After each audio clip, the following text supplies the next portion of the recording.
Vous avez un projet cinématographique ou audiovisuel? Bravo! Vous recherchez un soutien à la création de votre projet? Alors bienvenue! Ce tutoriel a été conçu pour vous accompagner et vous aider à remplir votre dossier de demande de soutien à la création cinématographique et audiovisuelle ou SCA. Les types de projets aidés sont variés. Clips vidéo, courts-métrages de fiction, documentaires, films d'animation, longs-métrages, magazines, programmes courts de fiction, séries de fiction et téléfilms de fiction. Le SCA est une aide financière qui peut intervenir tant en phase de préparation de l'œuvre qu'en phase de production. Elle est destinée aux projets prévus pour la télévision, les services multimédia à la demande ou le cinéma. Cette aide du pays et de la DGEN couvre la rétribution des droits artistiques, la rémunération de toute personne impliquée dans le projet, y compris le producteur, les dépenses liées au tournage, à la post-production, à la régie. Une commission se réunit pour évaluer et émettre un avis sur la base des informations précisées dans le formulaire et des documents joints. Les commissions sont prévues à l'avance, les dates sont précisées sur le site de la DGEN. La date limite de dépôt des dossiers complets est fixée un mois avant la date de chaque commission.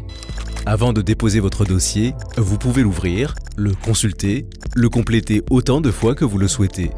Les informations sont enregistrées pas à pas et vous restez le seul à pouvoir les visualiser jusqu'au dépôt. En cas de dossier incomplet, la demande ne sera pas prise en compte.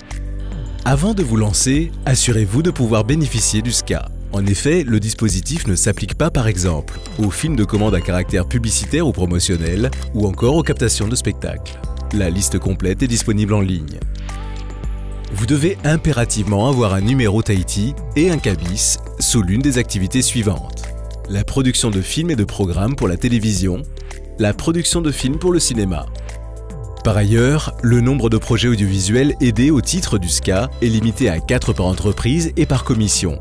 Une même série de documentaires, fiction ou magazines n'est éligible qu'une seule fois par an. Vous êtes éligible? Vous êtes prêt? Alors suivez le guide. Tout commence ici avec votre numéro Tahiti. Ce numéro d'identification de 6 chiffres est fourni par l'ISPF. Pour les personnes morales, un seul demandeur peut remplir le formulaire. Il reste le même tout au long de la démarche. Les informations concernant le demandeur apparaissent. Vérifiez-les et si elles correspondent, poursuivez. La demande commence véritablement ici. Tous les champs devront être remplis. Ceux qui sont assortis d'un astérisque sont obligatoires. Nous allons vous accompagner pour remplir les champs et vous préciser les documents à joindre. Les documents à joindre pourront être au format Word, PDF, JPEG, Excel. Vous verrez qu'au besoin, des modèles sont disponibles. Ils pourront être téléchargés pour vous inspirer. Enfin, n'oubliez pas que vous pouvez à tout moment corriger ou compléter votre demande. S'il vous manque des documents ou des informations, vous pourrez les récupérer dans les heures ou jours à venir et rouvrir votre document quand vous serez prêt à poursuivre. Le CABIS est le seul document officiel attestant de l'existence juridique d'une entreprise. Il justifie son inscription au registre du commerce et des sociétés. La demande d'extrait CABIS se fait au greffe du registre du commerce et des sociétés. Cliquez sur le lien ci-dessous pour en savoir plus. Vous pouvez faire votre demande d'extrait CABIS et dans l'attente du document, poursuivre votre démarche. Le bilan et le compte de résultat ne sont pas obligatoires pour les entreprises morales de moins d'1 an et les entreprises individuelles. Joignez les bilans et comptes de résultats des 3 derniers exercices clos. Pour avoir les attestations suivantes, vous devez faire votre demande auprès de la Direction générale des finances publiques, la CPS et la Direction des impôts et des contributions publiques. En attendant de recevoir les documents, vous pouvez poursuivre votre démarche. Soyez vigilant à cette étape, car le relevé d'identité bancaire doit obligatoirement être au nom de votre entreprise. Sans cela, la demande ne sera pas recevable. Vous pouvez choisir un titre provisoire à votre projet. Il n'est pas nécessaire à ce stade de fournir le titre définitif, si vous ne l'avez pas encore défini. Cliquez sur le menu déroulant pour décrire votre programme. Est-ce un documentaire, une série, un clip? La production correspond au tournage et à toutes les étapes de post-production. Estimez la durée de production en restant cohérent avec le genre de programme. Cette durée est estimée en mois. Rappel, les projets achevés et diffusés à la date de la commission ne sont pas éligibles. Indiquez la date de début du tournage qui peut être antérieure à votre demande d'aide. Il est temps maintenant de parler de votre projet à proprement parler. Les auteurs sont à présenter ainsi que les réalisateurs. Les CV doivent faire ressortir les compétences de chacun en lien avec le projet porté.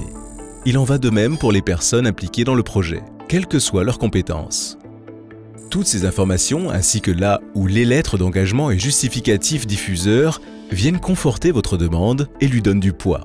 Elles garantissent un certain professionnalisme et confirment votre implication. Le pitch est une présentation succincte de votre projet. Quelques lignes suffisent pour le décrire. Le pitch est suivi d'un scénario qui, lui, est détaillé. L'intention du réalisateur permet de prendre de la hauteur par rapport au projet évoqué. Le réalisateur rappelle le cadre dans lequel le projet s'inscrit. Il peut apporter des indications sur le traitement audiovisuel envisagé, comme la mise en image, le traitement filmique ou encore les moyens techniques envisagés. Il y a d'une part les dépenses locales décaissées et d'autre part les dépenses locales non décaissées. Les premières donnent lieu à une sortie d'argent, les secondes ne donnent pas lieu à une sortie d'argent. Il s'agit d'échanges marchandises par exemple ou d'apports en industrie. Le montant d'aide demandé ne peut être supérieur au plafond réglementaire, ni dépasser 50% des dépenses éligibles locales. Le budget doit faire apparaître les dépenses locales et celles effectuées à l'étranger, les dépenses par poste, ainsi que la nature des prestations et travaux techniques. Le plan de financement et le montage financier doivent être téléchargés, remplis et déposés. Le montant global de votre plan de financement, le montant du montage financier et le montant du budget doivent être égaux. Attention, n'oubliez pas de signer le document. Cette signature vous engage. Votre dossier reste uniquement visible par vous tant que vous n'avez pas cliqué sur le bouton « Déposer ». Il ne sera donc pas transmis à l'administration avant cette ultime action. Lorsque la mention « Merci » apparaît, c'est que le dossier est envoyé. Vous recevrez ensuite un email de confirmation. La DGEN vous remercie et vous encourage pour votre projet.